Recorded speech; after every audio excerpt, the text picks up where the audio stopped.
March 6, 1944, somewhere over central Germany, 28,000 feet. Hauptmann Klaus Mietisch, a Luftwaffe ace with 72 confirmed kills, leads his staffel of Messerschmitt Bf-109 fighters toward an American bomber formation. This is routine work. Intercept the bombers, avoid their escorts if possible, shoot down as many bombers as time and ammunition allow, return to base. Mietisch has done this dozens of times. He knows the American P-38 Lightning and P-51 Mustang escorts are dangerous, but they're manageable. The key is using altitude advantage, making slashing attacks and disengaging before escorts can respond. Today should be no different. Then Mietisch sees something that makes his blood run cold. Diving from above his position, above 28,000 feet, which should be impossible for American fighters, are 8 massive aircraft that look more like bombers than fighters. They're huge, far larger than any fighter Mietisch has seen, but they're moving fast, very fast, faster than his Bf-109 can dive. And they're coming straight at his formation with guns blazing. Mietisch tries to evade, but the big American fighter, a P-47 Thunderbolt, stays with him through every maneuver.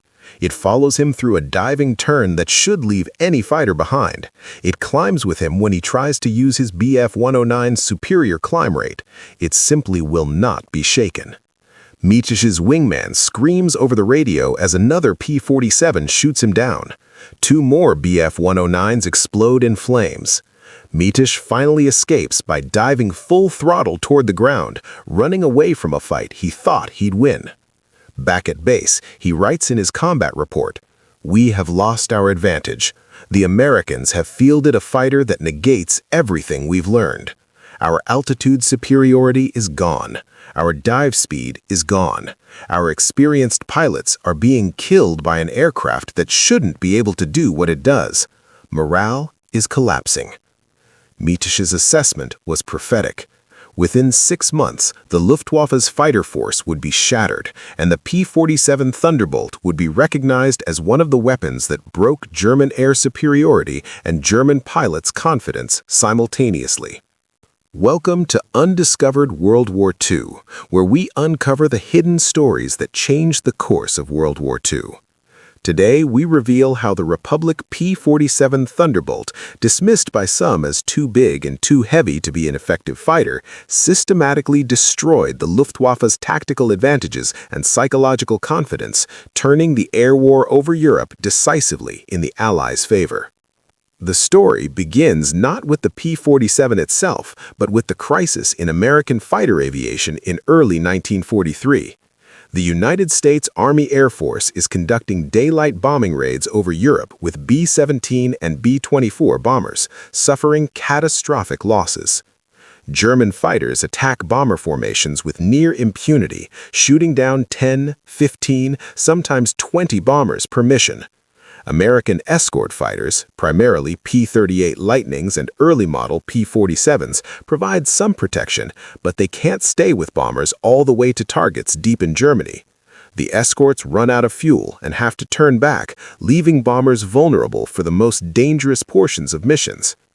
German fighter pilots are winning decisively. They've developed tactics specifically for attacking American bombers.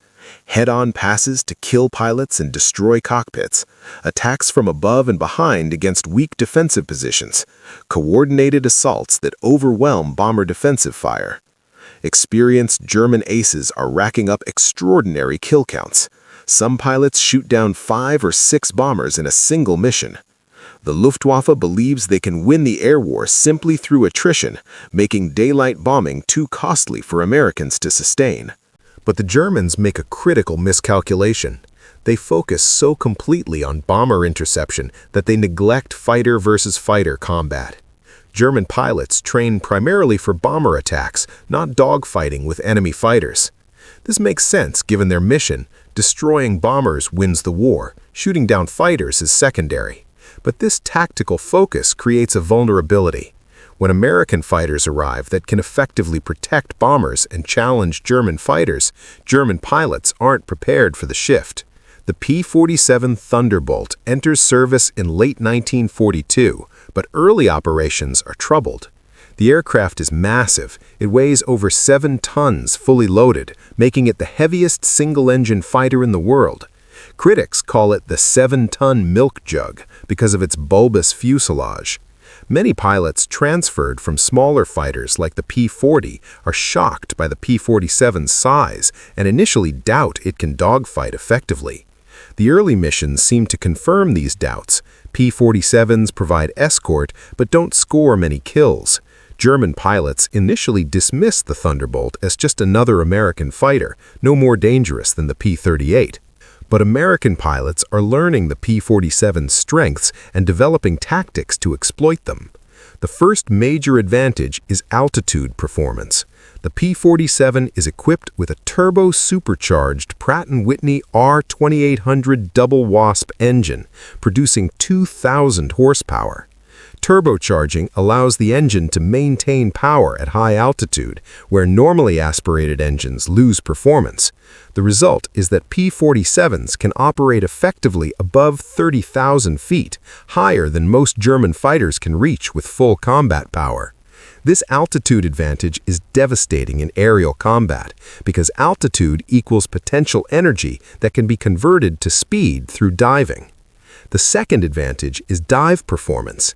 The P-47's massive weight, normally a disadvantage in maneuvering combat, becomes an advantage in dives. Physics is simple. Heavier objects accelerate faster when falling. A P-47 in a full-power dive reaches speeds that lighter German fighters simply cannot match. The Bf-109 and Focke-Wulf FW-190 both suffer from control problems in high-speed dives. Control surfaces become impossibly stiff, pilots can't maneuver, aircraft sometimes break apart from aerodynamic stress. The P-47, designed with dive recovery in mind, remains controllable at speeds exceeding 500 miles per hour. German fighters literally cannot follow a P-47 diving. The third advantage is durability. The P-47 is built like a tank. Massive radial engine in front, armored cockpit, self-sealing fuel tanks, redundant systems.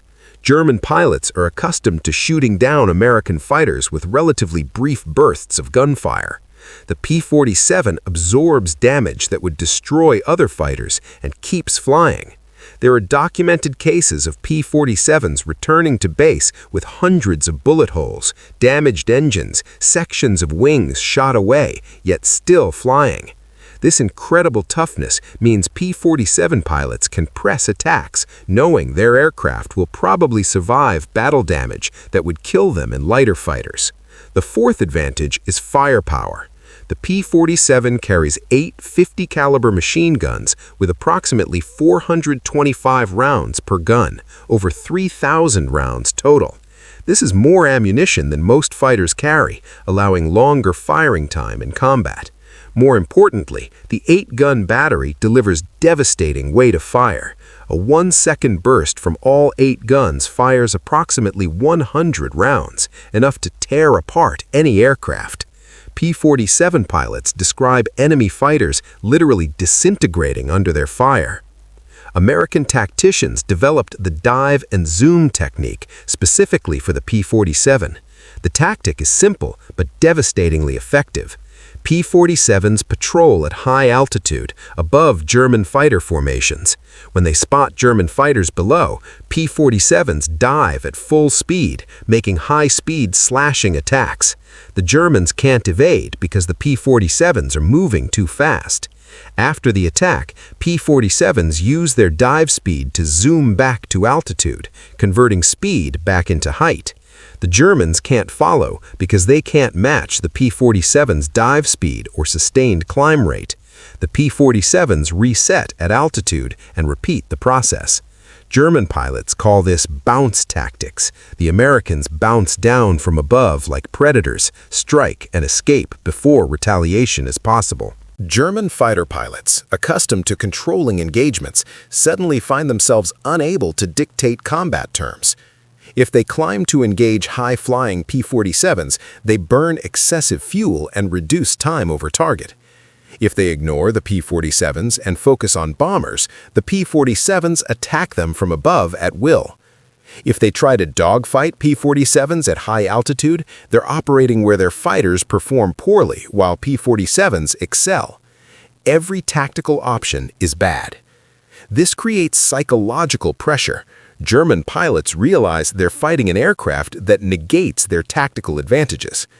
The range problem is partially solved by early 1944 through drop tanks, external fuel tanks that can be jettisoned when empty or when entering combat. P-47s equipped with drop tanks can escort bombers much deeper into Germany, reducing the vulnerable periods when bombers lack fighter protection. As range increases, German fighter pilots lose their safe zones. Previously, they could wait until American escorts turned back before attacking bombers. Now, escorts are present throughout missions. German fighters have to fight their way through P-47s to reach bombers, and that fight is costing them pilots and aircraft they can't afford to lose. The psychological impact on German pilots is profound and often overlooked in histories focusing on technical specifications and kill ratios. German fighter pilots in 1943 were confident, even arrogant. They'd spent 3 years defeating Soviet, British, and American fighters. They flew excellent aircraft. The Bf-109 and Fw-190 were genuinely world-class fighters. They had tactical experience. They believed they were winning the air war. The P-47 shattered this confidence systematically. First, the altitude advantage that German pilots relied on disappeared. Previously, German fighters could position themselves above American formations, controlling engagement terms.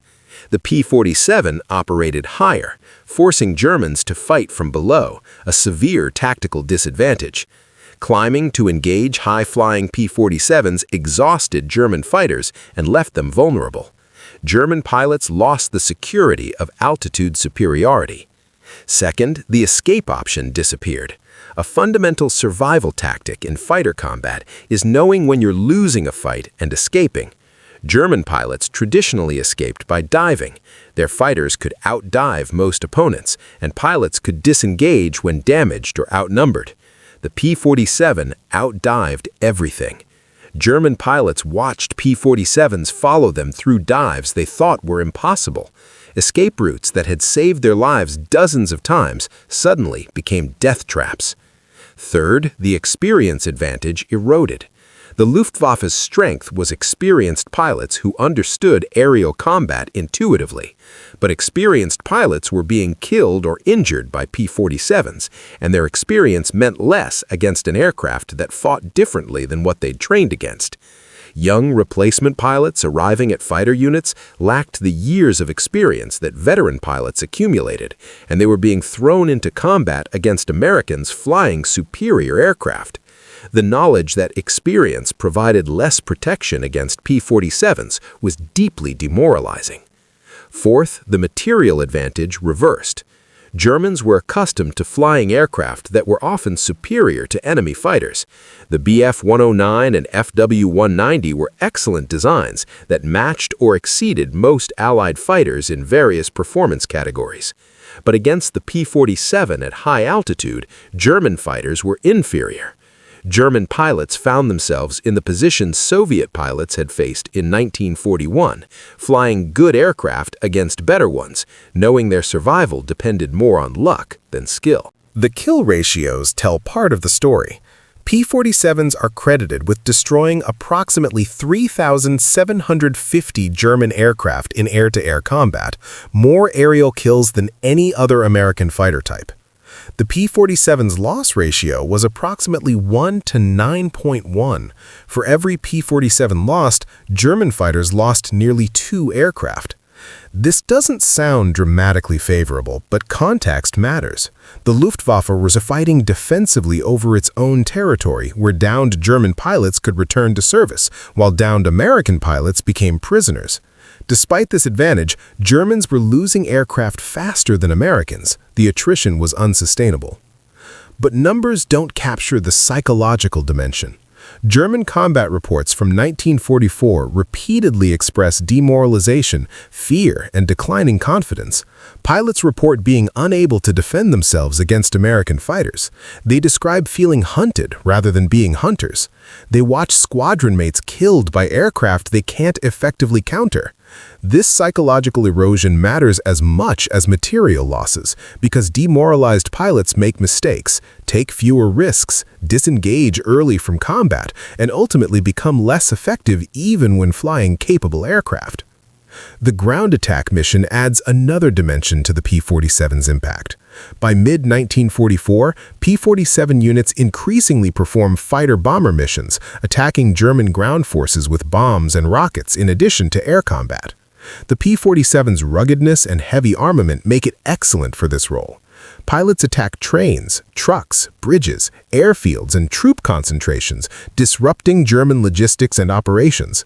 German ground forces learn to fear the distinctive sound of P-47 engines overhead. It means death is coming from above and there's little they can do to stop it. German soldiers give the P-47 nicknames that reveal their fear. Jabo, short for Jagdbomber, fighter bomber, and Jaboschwein, fighter bomber swine. These aren't terms of respect, they're expressions of terror from ground forces who experienced P-47 attacks and survived. German soldiers describe watching P-47s strafe columns with 8 machine guns, each gun firing approximately 850 rounds per minute.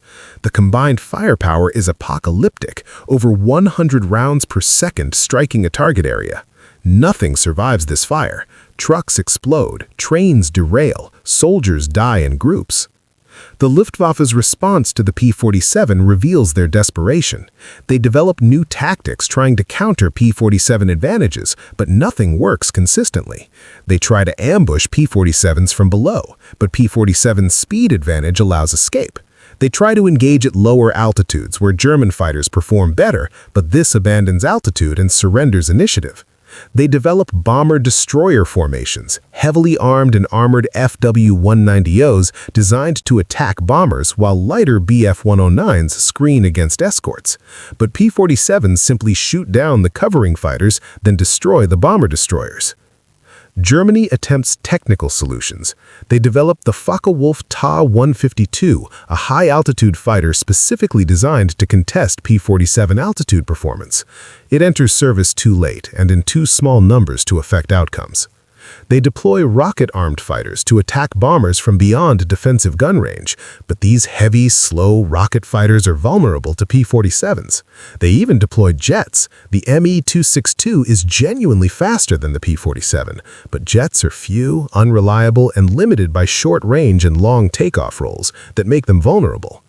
Every German response is too little, too late, or simply inadequate against American numerical and technical superiority. The fuel crisis compounds German problems. By late 1944, Allied bombing of synthetic fuel plants drastically reduces German aviation fuel availability. The Luftwaffe is forced to curtail training flights, reducing new pilots' skill levels. They can't afford fuel for practice dogfighting or high-altitude operations, so pilots arrive at combat units with minimal experience. These inexperienced pilots face veteran American fighters flying superior aircraft with predictable results. German losses skyrocket, while American losses decline. The Battle of the Bulge in December 1944 shows the Luftwaffe's desperation. Germany launches a massive ground offensive supported by Operation Bodenplatte, a coordinated strike by over 900 Luftwaffe fighters against Allied airfields on January 1, 1945. The goal is destroying Allied aircraft on the ground, since the Luftwaffe can't defeat them in the air. The operation achieves some success, destroying approximately 300 Allied aircraft, but the Luftwaffe loses approximately 270 fighters in the operation, fighters and experienced pilots they can't replace. It's a strategic disaster disguised as tactical success. The Luftwaffe sacrifices irreplaceable assets for temporary gains. P-47 pilots during this period dominate the air war completely. German fighters are so scarce and ineffective that P-47 missions increasingly become ground attack rather than escort. The primary mission shifts from protecting bombers to destroying German ground forces. This shift indicates how thoroughly the air war has been won. When fighters spend more time attacking ground targets than fighting enemy fighters, air superiority is absolute. Individual P-47 pilot achievements are remarkable. Colonel Francis Gabreski, the top American ace in Europe, scores 28 aerial victories flying P-47s. Colonel Robert Johnson survives multiple combats where his P-47 sustains catastrophic damage, demonstrating the aircraft's legendary toughness. Lieutenant Colonel Neil Kirby wins the Medal of Honor for a mission where he shoots down 6 Japanese fighters in a single engagement while flying a P-47 in the Pacific. These pilots and hundreds like them prove the P-47's effectiveness through sustained combat success. The Luftwaffe's organizational collapse by early 1945 reflects combined effects of material losses, fuel shortages, and psychological breakdown. German fighter units that once fielded 40-50 aircraft now operate with 10 to 15. Missions that once launched 200 fighters now manage 30 to 40. Experienced pilots are dead or grounded by fuel shortages. Replacements arrive with perhaps 50 flight hours of training, laughably inadequate for combat. The entire fighter force is disintegrating not from single catastrophic defeat, but from sustained attrition that eroded capability until nothing effective remained. The strategic impact of P-47 operations extends beyond aerial combat. By achieving air superiority, P-47s and other American fighters allowed strategic bombing to continue despite German attempts to stop it. German industry, transportation, and fuel production were progressively destroyed by bombers that P-47s protected. Ground forces in France and Germany were hammered by P-47 ground attacks that destroyed vehicles, disrupted supply lines, and killed soldiers. The P-47's contribution to Allied victory was comprehensive. It defeated German fighters, protected bombers, attacked ground forces, and systematically dismantled German capability to wage war effectively. The technical specifications explain how the P-47 achieved its effects. The aircraft measured 36 feet long with a 41-foot wingspan and weighed approximately 17,500 pounds fully loaded, massive for a single-engine fighter. The R-2800 engine produced 2,000 to 2,800 horsepower, depending on variant, giving the P-47 a maximum speed of approximately 430 miles per hour at altitude. Service ceiling was over 42,000 feet, higher than virtually any German fighter could operate effectively. Range with drop tanks exceeded 1,000 miles, allowing deep escort missions. The 8.5 caliber machine guns delivered approximately 800 rounds per minute per gun, creating devastating firepower. But specifications don't capture the human element. P-47 pilots loved their aircraft, despite its bulk and initial skepticism. They appreciated the ruggedness that brought them home despite battle damage. They valued the firepower that destroyed enemies decisively. They relied on the altitude performance that gave them tactical advantage. And critically, they developed confidence, the knowledge that they were flying an aircraft superior to what enemies flew, that they could fight and win, that their survival odds were good. This confidence translated to aggressive tactics, willingness to engage, and sustained combat effectiveness. The contrast with German pilot morale is stark. German pilots increasingly feared combat, knowing their aircraft were inferior, their training inadequate, their fuel limited, and their survival chances poor. This fear manifested in combat avoidance. German fighters would refuse combat with P-47s when possible, disengaging rather than fighting. Pilots who once aggressively hunted bombers now focused primarily on survival. This psychological shift from hunters to hunted was as important as material losses in determining the air war's outcome. Post-war assessments by German pilots confirm the P-47's devastating impact. Generalleutnant Adolf Galland, commander of Luftwaffe fighters, wrote in his memoirs that American fighters, particularly the P-47 and P-51, destroyed the Luftwaffe's ability to defend Germany. He specifically noted that the P-47's combination of altitude performance, speed, and durability made it nearly impossible to counter with existing German tactics and aircraft. Galland argued that by mid-1944, the air war was lost, and the only question was how long the Luftwaffe could continue fighting a losing battle. The P-47 served throughout the war in both Europe and the Pacific, proving its versatility. In the Pacific, P-47s operated at lower altitudes than in Europe, performing primarily ground attack missions against Japanese forces. The aircraft's ruggedness and firepower were equally valuable against Japanese targets.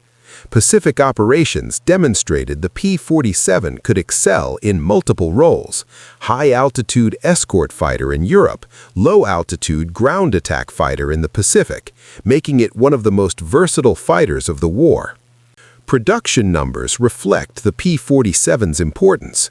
Republic Aviation produced approximately 15,700 P-47s between 1942 and 1945, more than any other American fighter except the P-51 Mustang. This massive production provided sufficient aircraft to equip dozens of fighter groups in multiple theaters, ensuring P-47s were available wherever needed. The industrial capacity to produce fighters in these quantities while simultaneously producing bombers, transports, trainers, and countless other aircraft types was itself a strategic advantage that Axis powers couldn't match. The legacy of the P-47 extends beyond World War II. Post-war, many air forces continued operating P-47s into the 1950s. The aircraft influenced fighter design philosophy, demonstrating that ruggedness and versatility could be as valuable as pure performance.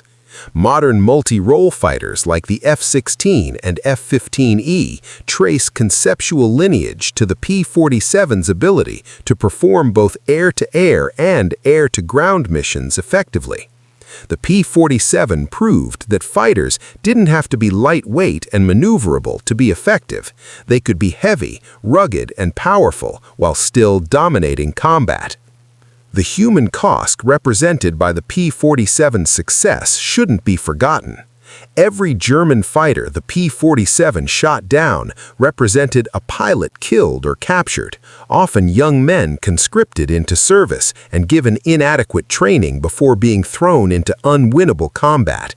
The Luftwaffe's organizational collapse was built on individual tragedies: pilots who died in their first combat missions, experienced pilots who survived years of combat only to be killed by superior American fighters, young men who knew they were likely to die but fought anyway because they had no choice. The P-47's effectiveness meant German pilots died in greater numbers, but those deaths were still tragedies, despite being enemy casualties. Similarly, P-47 pilots who died, approximately 3,500 were killed in combat, deserve remembrance. Flying fighters was dangerous regardless of aircraft quality. Pilots died from mechanical failures, navigation errors, weather, and combat, despite flying excellent aircraft. Every lost pilot represented training investment, combat experience, and human life that couldn't be replaced.